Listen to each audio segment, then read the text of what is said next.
connect, serve, and grow is what you can expect at the House of Reconciliation. Leadership, community, education, wellness, and participation is part of our plan for your spiritual growth and success. Family and faith is a core value for the House of Reconciliation, working to help people find their purpose. Want to make an impact in the kingdom? Ready to tap into your future? Meet us at the House Sundays with Pastor Reginald Campbell, www.houseofreconciliation.org. I want to say good morning and welcome all of you into another edition of Successful Living. We're here at the Greenville campus. Thank you for the opportunity to be up this morning in this wonderful spring weather. Everybody was about to get their toes out, get their sandals out, get their Daisy Dukes out, and they were going to go out there. And all of a sudden, it was 20-some degrees. Yeah, that just messed up everything. To our Greenwood campus and, of course, to our virtual campus, and, of course, to all of our guests and friends across the nation and the world, I want to welcome in Nigeria, Jamaica, Kenya, Liberia, let me get it right, because somebody over there be rolling their eyes at me, and Antigua, South Africa, all the way in Norway. Thank you. And for those that are local, we thank you in Greenville, Greenwood, also Spartanburg and Charlotte and many others. This morning is a point where we're coming to a crossroads. And so I want to help us because we kind of thought we were, maybe 10 days away from spring, and we got all this cold weather. There will be snaps and setbacks in our lives, and we tend to not be ready for them. And most of the time, the reason we're not ready is because we're not mentally prepared. Proverbs 25:28, a New Living Translation, says it this way: a person without self-control is like a city with broken down walls. We started talking about weak walls. This morning, we're going to talk about what breaks you will keep you stuck. And oftentimes, admit that they are broken or something has happened in their life. They normally use a form of denial, and they didn't get hurt, didn't get wounded, things didn't happen, and things happen. The best thing to do is own it. So what we want to do without all the hype and all the other things is let's break the curses in our lives beginning today with a greater level of information. One of the things I want you to understand, and please write, our minds, your minds are not prisons. Some people are being held captive by what their mind continue to tell them. So they don't know how to get this and get these things and these thoughts and these ideas out of their heads. So our minds are not a prison. They're the gateway to your future. You can't get to your future and not have your mind. Here's one of the things that we want to denote early on. We give attention to things that don't give attention back to us. In other words, we're so engrossed and captivated by other things that has nothing to do with our present, our future, or even our existence.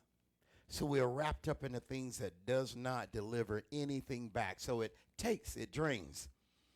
It takes, but it never deposits.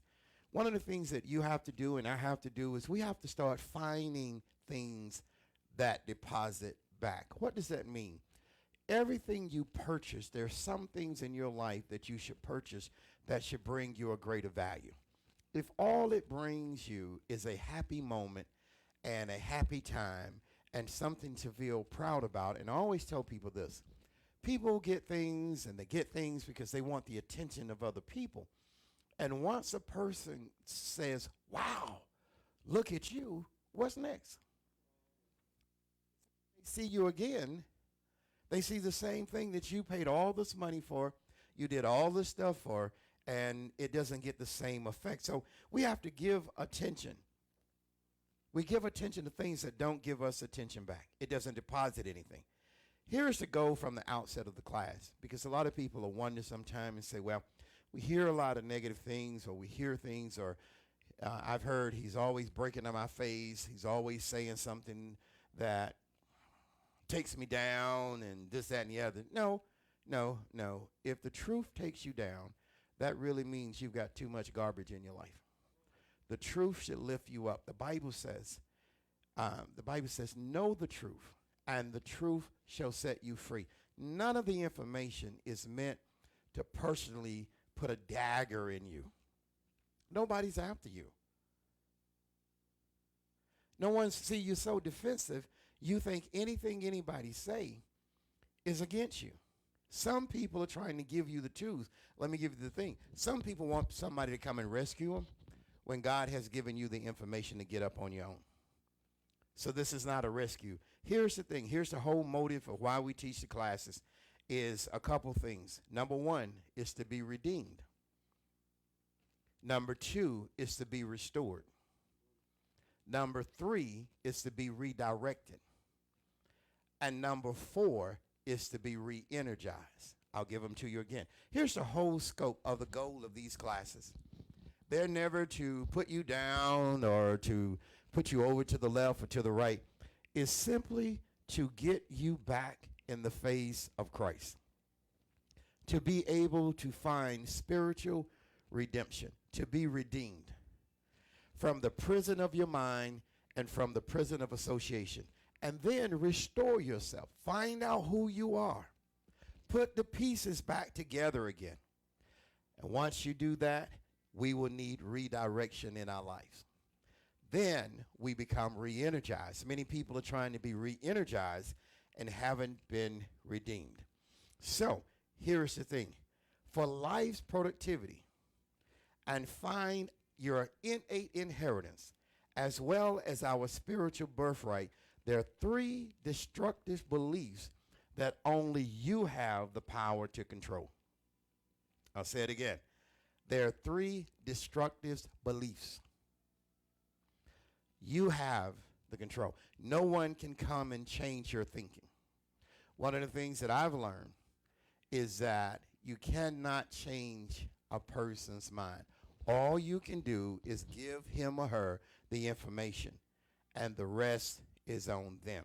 Now, what happens is we're so used to people making us do stuff, because many people don't do things until they get under pressure and stress, and mama's sick, and daddy's sick, and someone isn't behaving, someone isn't doing what they should do. And so now all of a sudden, we feel pressure, and we kind of pull ourselves together. Well, that's just an emergency tactic. And I always tell people, yes, you got it done, but it wasn't your best work because you had no time to put in it. So you met the deadline, but you only did the bare minimum. And that becomes a behavior. So we got three destructive beliefs. Three things, three kinds of mental beliefs that robs people. So we're going to talk about being robbed. What breaks you will keep you stuck. The first one is an unhealthy belief about yourself. Always hosting a pity party. And what happens in this manner is people will drain themselves, they'll drain other people, they'll drain their friends. They become a liability rather than an asset. Unhealthy belief about yourself. And the first thing to notice, the first sign about this, is when a person is always hosting a pity party. It's always what happened to me. It's always what didn't happen to me. That's a person who has an unhealthy belief about themselves. This is the thing that I say to people. When you come to Christ, I'll go back to the things of being redeemed. Why would Christ redeem you if you had no value? Part of the problem is you want to go show the people who hurt you that you're better. So many people are still trying to get even and get back at someone. And even if you did that, it doesn't make you any better. It doesn't make you any better. Unhealthy, number one, unhealthy belief about yourself. Hosting a pity party. Self-pity. Everybody's life is better than mine. And we drain people. And so we go to work and we try to get out of work what we should get at home. We go home and we try to get out of home what we should have got out of work. There's sometimes, and see, the thing of it is, there's sometimes you need to socialize. Your spouse, your partner, they can't give you everything. No one has everything in them. And so then, if we don't fix the hole in us, we don't fix the brokenness in us, no matter what a person gives, say, or do, purchase, buy, stay, a person can stay with you all day, all week, all month, all year, and you still have low self-esteem. Unhealthy belief about ourselves. Hosting a pity party. Number 2, unhealthy belief that others control our lives. What does that mean? Well, if my job, so you went to work, you got depressed at work, now you're going to bring depression home, and then wonder why our home is in such bad shape. You got an unhealthy home, so you go to work and you make the environment at work unhealthy. You go to work and you go to home, and then you come to church, and then you say the church is unhealthy.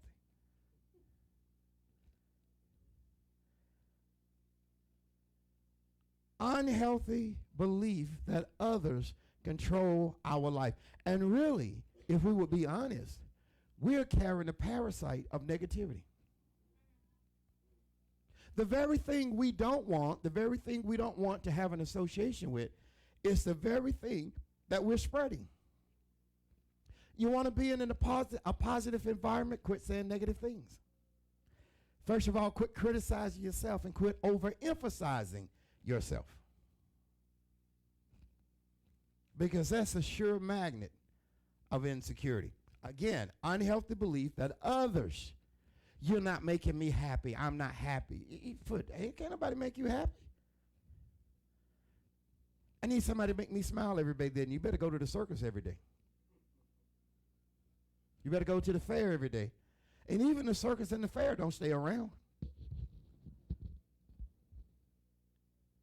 It has to begin in you. And until you exit some things out of you, there's no room for things to grow you. I'll say that again. Until we exit some things out of us. No one has that power but you. Then you don't have the power to open your mind to new things. Unhealthy belief that others control our lives. We give away the power to others to dictate to our minds.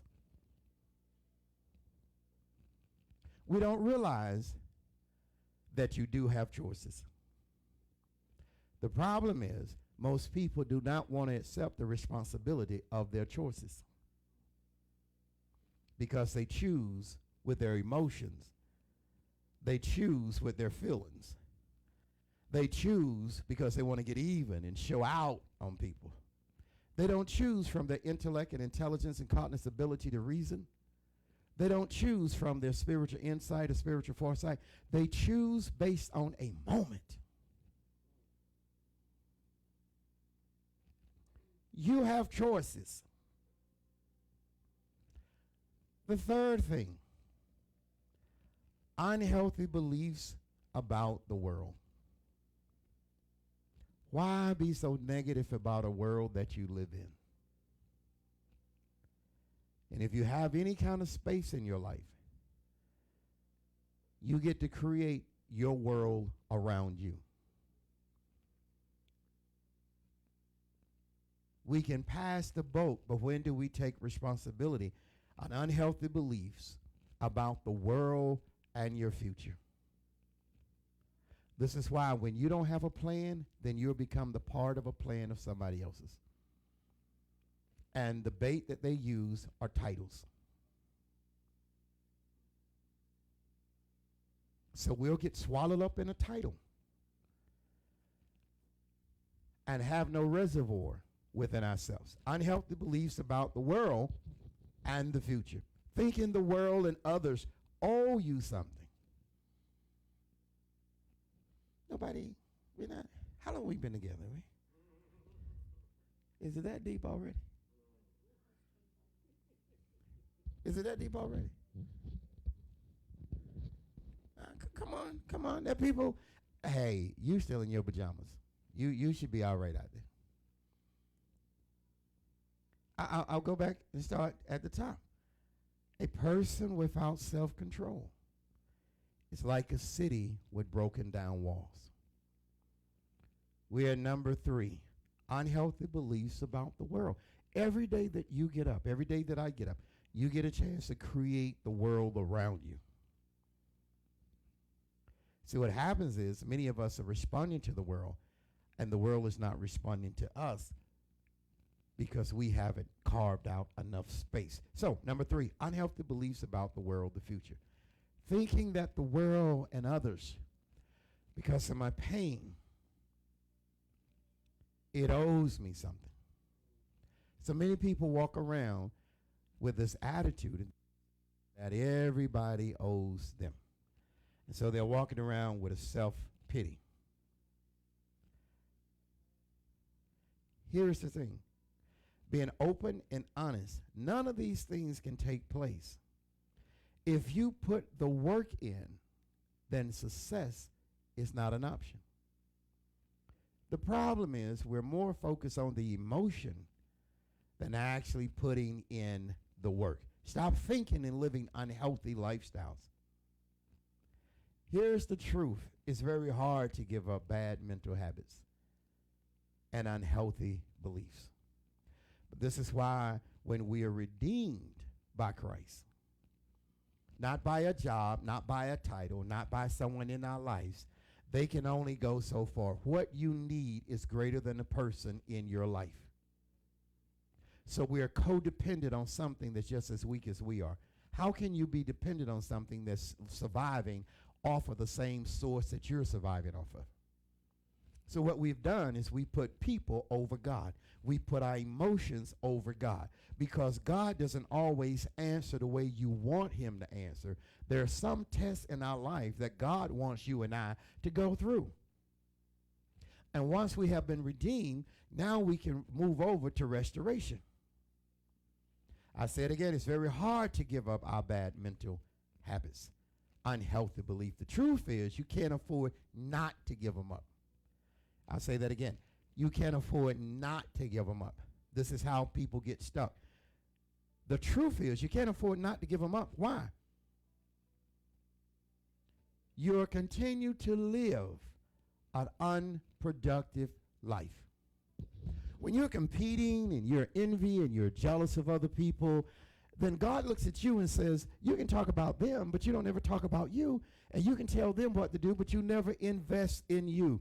The truth is you can't afford not to give up the mental bad habits and the unhealthy belief, because they are draining. You know the real reason? There's going to come a time that you're going to need all of your mental strength that you can muster. Every one of us is going to face a hill. For those of you that are out there on the broadcast, you probably can't see this. We have to take off one of the little things on it. But it talks about every level of your life will demand a different you.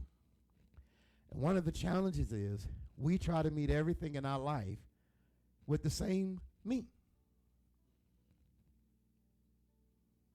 So every situation, everything that doesn't coexist the way I like it, the first thing that I do is I meet it with my feelings and emotions. When someone and I don't set horses, as my grandfather used to say, then I don't want to deal with them. We say things like they get under my skin. That's level 1. You got to get over your emotions. Well, I don't like them. I don't choose to listen to them. You can learn something from anybody. You can learn something from an unproductive person. You can learn something from your enemy. You can learn something from people who agitate you to death. Instead, you have a mental block because you don't like the person. You don't set horses with the person. Now you got an attitude. So then you can't go to the second level because we keep dealing with things with our personal feelings, our personal emotions. So then when test 3 comes along, we're so drained from test 1, which is emotional draining, that we have no energy for the next level. But yet we feel within ourselves that I should be at a level 5. But here's the problem. My maturity and my mental capacity and my spiritual growth is below a level 1.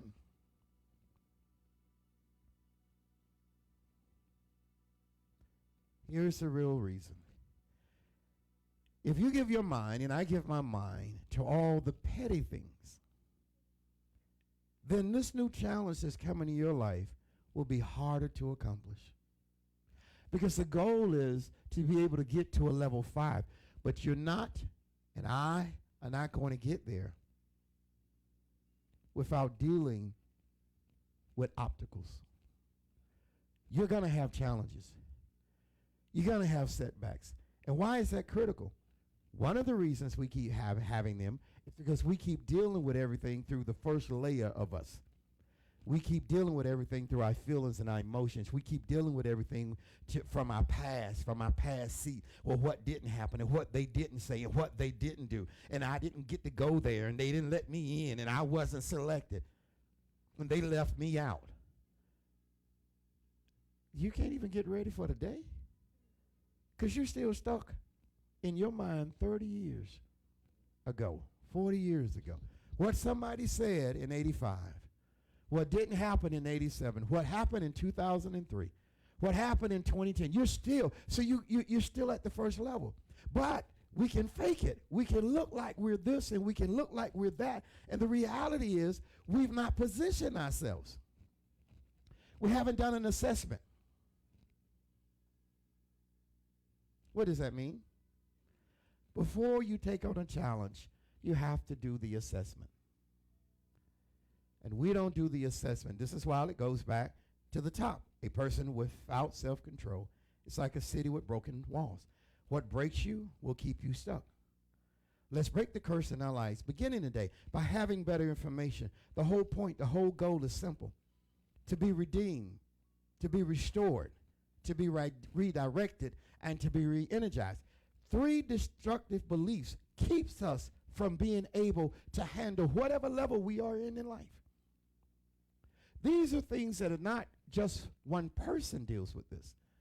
This is many times what our entire society deals with. An unhealthy belief. These kinds of mental beliefs that rob people. And so if you're being robbed and you're being in all of this disposition, then how can you be ready for the test and the level that is coming, the challenge that is coming? So you have not prepared for level 1. The promotion is there. The expansion of the company is there. Why aren't we ready? It's simple. We gave ourselves to things that cannot give us anything back. Most people's lives are stuck in a frame, a picture that was taken, a moment that happened. Your life is bigger than a moment. Your life is bigger than a picture frame. The problem is we're trying to be perfect and not trying to get better. So the whole scope of the class is simple. To get redeemed, to be restored, to be redirected, and to be re-energized in our life. I'll give you these 3 again. An unhealthy belief about ourselves, hosting a pity party. It's always somebody else's fault. It's always just a natural instinct. Everybody should go the extra mile except for me. And then what we do is we overvalue what we do. We take 2 steps and imagine that they're 2,000. So now we think somebody else should do all the other stuff. If you've only done 2%, then how can you think you can? Who's going to bring the other 98%? So it goes down to it only takes 1 or 2 small bad habits to keep a person from progressing and fulfilling their potential. It only takes one or two small bad habits. That one or two become a leak in the bucket. And somebody says, well, I'm never going to be perfect. No. But at least move the hole around the bucket. Because if it's a hole at the bottom, everything you put in is going to run out. If you got a hole on the side, at least you can fill it up 3/4 of the bucket.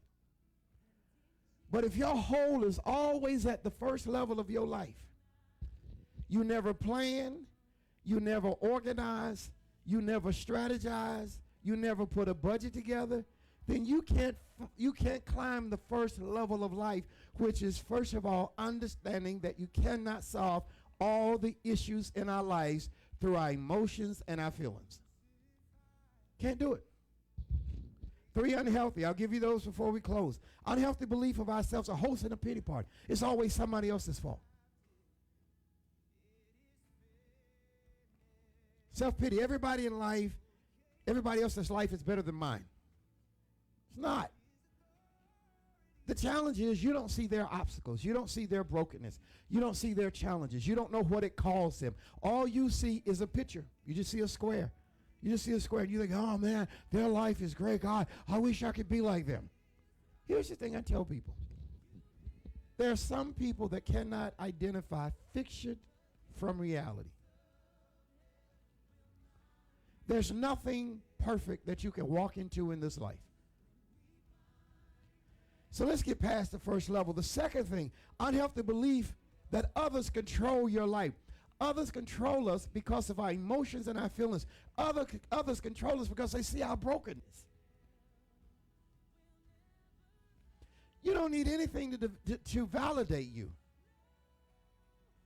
You need skills and tools to elevate you, but you don't need anything to validate you. If God allowed you to awaken this morning or when you see this broadcast, God has purpose for you in your life. He doesn't wake you up so you can just be a miserable soul. Here's the thing. We're not prepared to take advantage of our opportunities. We don't have time to study them because we're still somewhere trying to get even with something. It's just like we lost an hour last night. There's some people that didn't set their clocks. They haven't awakened already. They haven't awakened.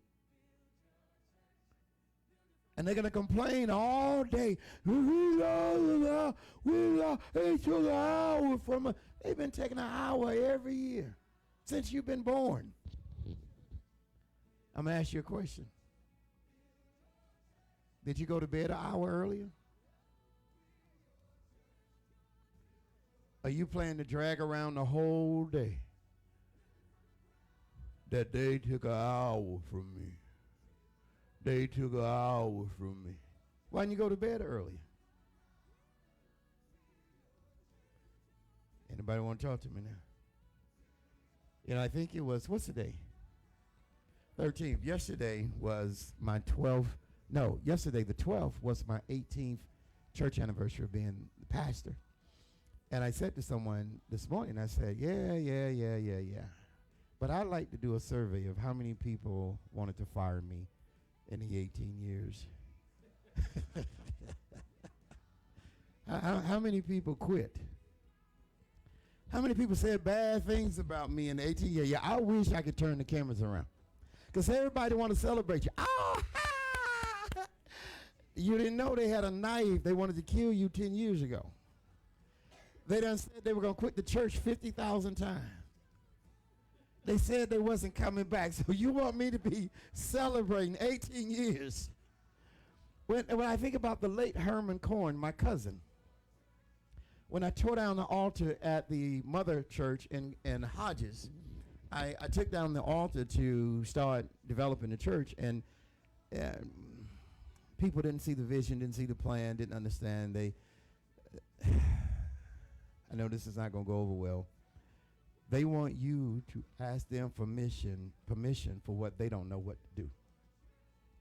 But they want to have the power over you to say whether you can or not. And so I think about the first day as pastor. I think about how I got there and how many people were upset and offended left and right about my being there. And everybody loves you when you telling them they're great, but when you have to give them constructive critiquing, they get mad. So I said, instead of me hearing, I made it for 18 years, I just want to know how many people really hated me for 18 years. But now that they see where the ministry is and how it has grown and where it is going, my question, are they really on your side?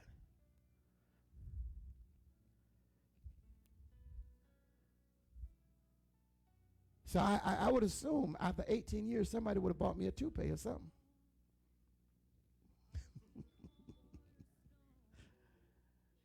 At least I lost my hair before I started. At least say, well, you know what? We're going to give you something back because we have wanted to kill you for a long time. But somehow the Lord wouldn't let us kill you. So after 18 years, so what I look at is, what if just 1/3 of that energy would have been put toward support and development? So I encourage you, if you're watching the broadcast, don't hesitate. We're at 1427 Sweetie every Wednesday from 7 to about 7:45. We're here every Sunday from 8:30 until about 9:15. Come join us. Be a part of our growth. Be a part of the vision that God has given us, not only for the city of Greenville and Malden and Simpsonville and Easley and the surrounding areas, but also to the nation. If you're in Greenwood, don't hesitate. McCormick, Lawrence, Clinton, Donaldson, Hodges, Greenwood. Come be a part. We'll be on the floor, if I'm not mistaken, around 11 a.m. this morning, 11:20 this morning. I'll be there. And come be a part of it. Come grow. Come, let us reason together and grow in Christ. God bless you. I'll see you soon.